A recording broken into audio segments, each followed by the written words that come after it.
destroy it amidst their due.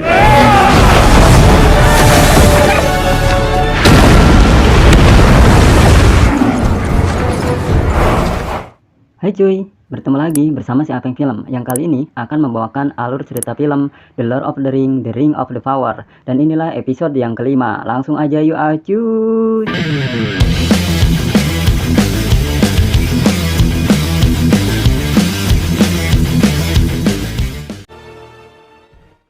Di awal film episode kelima ini, kita diperlihatkan si kakek meteor atau si kakek raksasa sedang sendirian sambil mengamati lingkungan sekitar.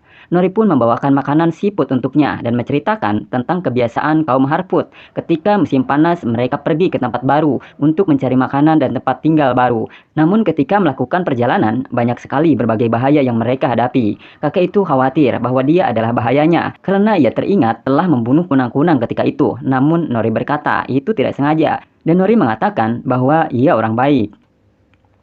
Segera setelah itu, mereka bersatu kembali dengan harapan untuk melanjutkan perjalanannya. Dan mereka pun melanjutkan perjalanan dengan sambil menyanyi melewati bukit dan rawa-rawa. For I must now walk so long, I've no rest past days of pale way, I must want but song. Menjelang malam, mereka pun beristirahat dan terlihat bercanda di dalam tenda. Tidak lama, Nori melihat kakek raksasa itu kini sedang memperhatikan bintang dan bulan di langit. Dan kelihatannya, ia sedang merindukan pulang ke tempat asalnya setelah lama jatuh ke bumi.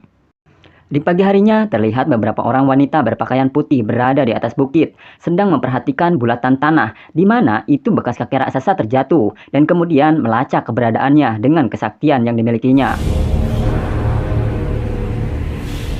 Di tempat lain, Adar sedang menatap matahari dan didatangi salah satu orc yang memberitahukan bahwa terowongan yang mereka buat telah selesai. Seperti biasa, Adar tidak menjawab, namun malah meminta orc itu membuka kain yang menutupi tangannya agar terkena matahari. Orc itu pun tentu kepanasan dan merasakan kulitnya terbakar. Namun Adar mengatakan bahwa sebentar lagi mereka tak akan merasakan lagi panasnya sinar matahari di kulit mereka.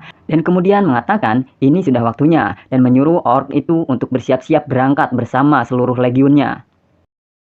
Di waktu yang sama terlihat kaum manusia berkumpul di menara penjaga untuk mendengarkan Bronwyn menyampaikan pesan. Bronwyn mengatakan bahwa musuh yang bernama Adar mengancam akan menyerang mereka. Namun jika mereka ingin selamat, musuh meminta agar mereka pergi dari menara itu dan bersumpah setia menjadi pengikutnya. Namun Bronwyn mengajak agar mereka semua orang yang ada di sana untuk bergabung dengannya untuk melawan kekuatan jahat mereka. Sebagian dari mereka pun mengangkat tangannya sebagai tanda setuju untuk melawan musuh. Namun tiba-tiba Waldreich berbicara yang mengatakan bahwa mereka tidak akan berhasil jika bertahan melawan. Waldreich lebih memilih setia kepada Adar dan mengajak yang lain pergi dari sana. Arondir mengatakan kepada Waldreich bahwa dirinya telah melihat kekejaman musuh dan itu bukan pilihan untuk keselamatan buat mereka. Namun mereka tidak percaya dan tetap saja sebagian besar dari mereka pergi dari sana. Begitupun dengan Rowan. Waldreich meminta Theo untuk ikut bersamanya. Menurutnya ini kesempatan buat Theo, apalagi Theo yang memiliki pedang patah Sauron. Tetapi Theo tetap memutuskan untuk tetap tinggal di sana. Di Númenor, terlihat kesibukan para prajurit sedang menyiapkan kapal untuk berlayar ke negeri tengah. Di sana, Isildur menanyakan kepada ayahnya yang seorang kapten, mengapa dirinya tidak dimasukkan ke dalam daftar pasukan. Elendil beralasan bahwa kapal sudah penuh, dan Isildur tidak punya keahlian apalagi menjadi pasukan garda garis depan, dan masih belum layak dipilih menjadi pengawal ratu. Isildur meyakinkan ayahnya bahwa ia mampu dan ia peduli kepada Númenor. Namun, sang ayah malah pergi dengan menunjukkan kekecewaannya. Apalagi ia mengetahui Isildur telah dipecat di kadet penjaga kapal. Halbrand kini berada di sebuah tempat pembuatan senjata, namun kini ia mengajarkan mereka cara membuat senjata yang hebat, dan ia pun dipanggil pengawal untuk menghadap ratu. Di sana, Halbrand memberitahukan medan dan lokasi yang akan mereka lewati untuk berlabuh, dan kemana musuh akan pergi. Ratu sangat berterima kasih kepada Halbrand dan merasa percaya kepadanya bahwa ia akan mampu menyatukan kaumnya setelah berlabuh berada di negeri tengah, sesuai yang dikatakan Galadriel kepadanya. Dan Galadriel pun meyakinkan Ratu bahwa bila saatnya tiba, Halbrand akan melakukan itu, dan Ratu pun kemudian pergi dipanggil Raja Agung, yaitu ayahnya, untuk menemuinya di menara.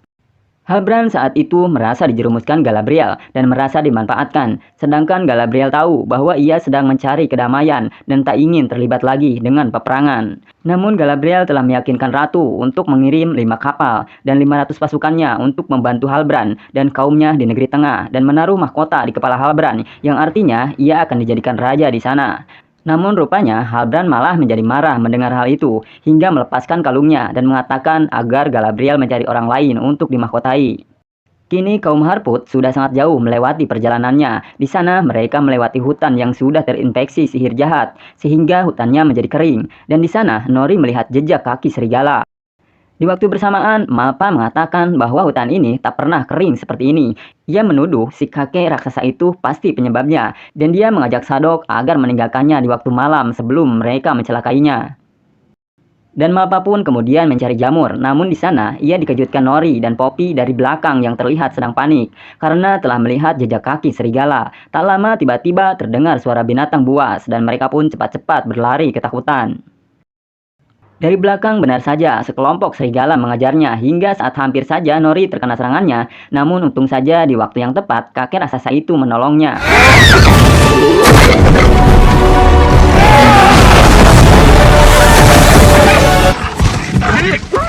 Namun setelah berhasil mengusir serigala dengan sihirnya, rupanya malah membuat tangannya terluka dan kesakitan.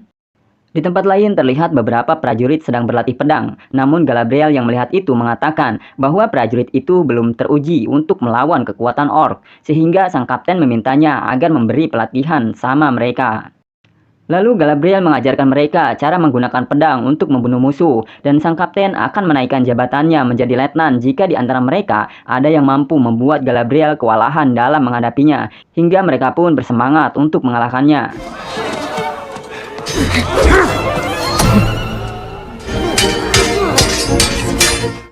Namun tentu saja Galadriel bukan lawan yang mudah mereka kalahkan, dan Isildur yang mendengar prajurit sedang melawan elf, segera ia pun berlari untuk menyaksikannya.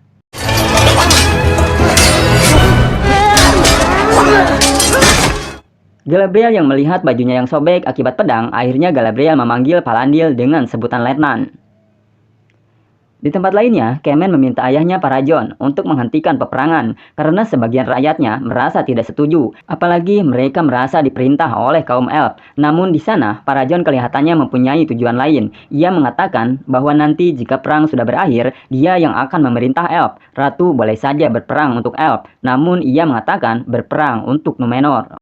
Kemen bertanya apa maksud untuk Numenor. Parajon pun bilang bahwa mereka akan mengalahkan musuh dan membuat raja baru di dunia tengah, sehingga mereka berhutang jasa dengan Numenor dan mereka akan mendapatkan upeti dari raja baru mereka.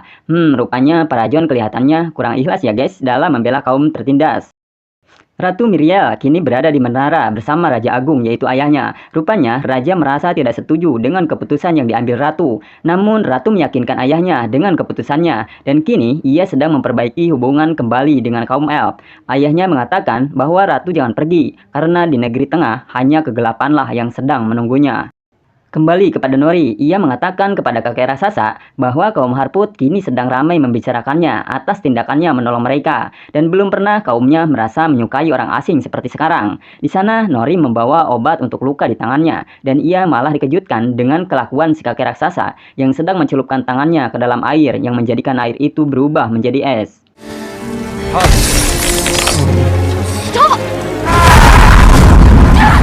Nori menjadi ketakutan dan begitupun dengan si kakek raksasa, ia merasa heran dengan kemampuan yang ia miliki.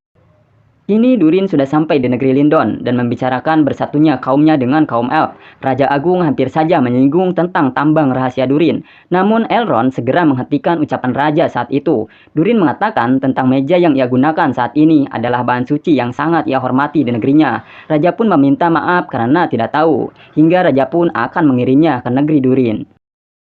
Elrond kini mengetahui tujuan raja mengirimnya ke kaum Durin yang rupanya untuk menggali informasi tentang batu Mithril yang dimana di dalam kisah batu itu terbentuk karena dahulu kala di sebuah pegunungan berkabut, seorang elf bertempur dengan hati yang semurni Manwë dan mencurahkannya seluruh cahayanya ke sebuah pohon dan melindunginya.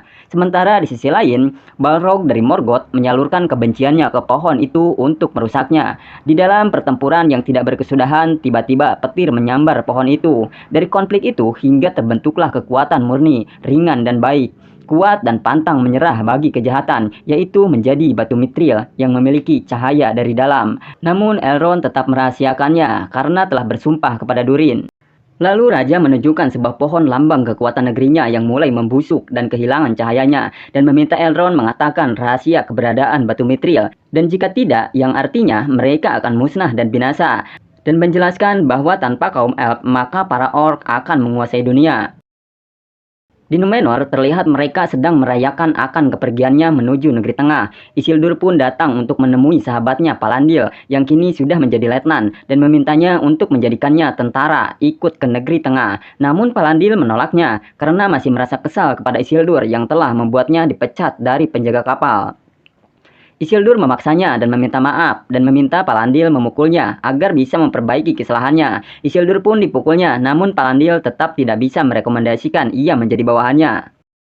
Di malam harinya, Kemen yang tidak setuju keberangkatan ke negeri tengah terlihat memasuki sebuah kapal dan membocorkan beberapa persediaan bahan bakar. Namun di sana rupanya ada Isildur yang bersembunyi diam-diam agar bisa ikut bersama rombongan prajurit. Isildur yang melihat niat jahat Kemen lalu mencoba menghentikannya, namun lentera yang dipegangnya malah terjatuh dan hingga membuat kapalnya terbakar. Mereka pun segera berlari keluar, namun rupanya Kemen malah terkena benturan sehingga membuatnya pingsan. Dari jauh, Elendil menyaksikan kapalnya meledak dan dari air terlihat Isildur dan Kemen sedang berusaha berenang ke darat. Isildur menyembunyikan kelakuan Kemen dan mengatakan kepada kapten bahwa sebuah tong meledak di kapal nelayan dan Kemen memberitahukan bahwa Isildur menyelamatkannya. Melihat kejadian itu, Ratu menjadi ragu dengan keberangkatannya karena kapalnya hancur 2 dan kini hanya tersisa 3 kapal lagi. Galadriel mengingatkan Ratu dengan janji keberangkatannya menuju negeri tengah. Namun dengan kejadian sekarang, Ratu merasa ragu dan memutuskan untuk mengadakan rapat kembali untuk menentukan hasil akhir. Dan Ratu meminta agar Halbrand hadir di rapat tersebut. Di Lindon, Lor meminta maaf karena tidak mengatakan tujuan yang sebenarnya dan mengatakan bahwa hanya batu itu yang bisa menyelamatkan mereka. Dan Lor sudah mengujinya dengan beberapa uji coba dan cahayanya tidak berkurang sama sekali. Mithril akan mampu menyelamatkan dan menyinari mereka kembali jika mendapatkan yang lebih banyak dengan waktu yang cepat. Di tempat lain, Galadriel mengunjungi Halbrand yang kini menjadi tukang pandai besi. Galadriel meminta maaf kalau ia merasa dimanfaatkan dan mengatakan bahwa besok akan diadakan rapat yang menentukan misi keberangkatannya ke negeri tengah. Gagal atau bertahan itu di tangan Halbrand. Galadriel lalu memintanya agar membantunya. Halbrand lalu bercerita bahwa Galadriel tidak tahu yang sebenarnya, bahwa ia bisa sampai ada di sini dikarenakan mereka menyerah kepada Adar dan bersumpah tidak lagi mendatangi negeri tengah. Namun Galadriel mengatakan kadang untuk mencapai cahaya, ia harus masuk dulu dalam kegelapan.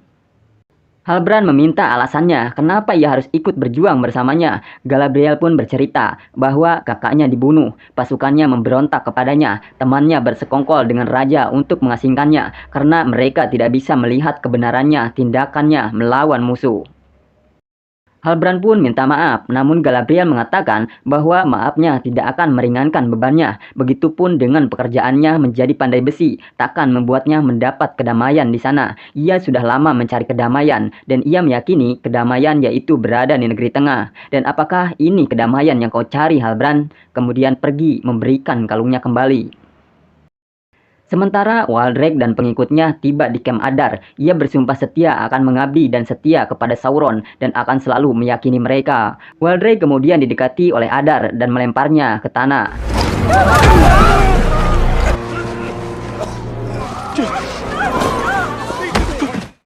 Dan Adar kemudian memerintahkannya untuk membunuh temannya sendiri, Rowan, sebagai tanda kesetiaan yang mengikatnya. Tiba-tiba Sin beralih kepada Theo yang kini sedang diajarkan menggunakan senjata panah. Di sana Theo jujur bahwa ia memiliki pedang patah dan menunjukkannya kepada Arondir. Arondir lalu menyingkap sebuah benda yang mirip dengan pedang patah itu di balik rumpun dan mengatakan kepada Bronwyn bahwa itu adalah sebuah kunci. Namun Arondir tidak tahu apa kegunaannya. Namun yang ia tahu bahwa Adar mengatakan ia akan menjadi dewa dan menara itu akan dijadikan markasnya. Namun yang pasti benda itu yang Adar cari selama ini untuk mewujudkan keinginannya. Beberapa hari lagi musuh akan sampai, namun sampai saat ini mereka belum menemukan cara untuk melawannya. Hingga Bronwyn putus asa dan akan memilih menyerah kepada Adar sebagai cara untuk kaumnya bertahan seperti dulu dan mungkin akan tetap seperti itu. Sedangkan di luar terdengar pasukan orc sudah semakin dekat untuk menyerang mereka.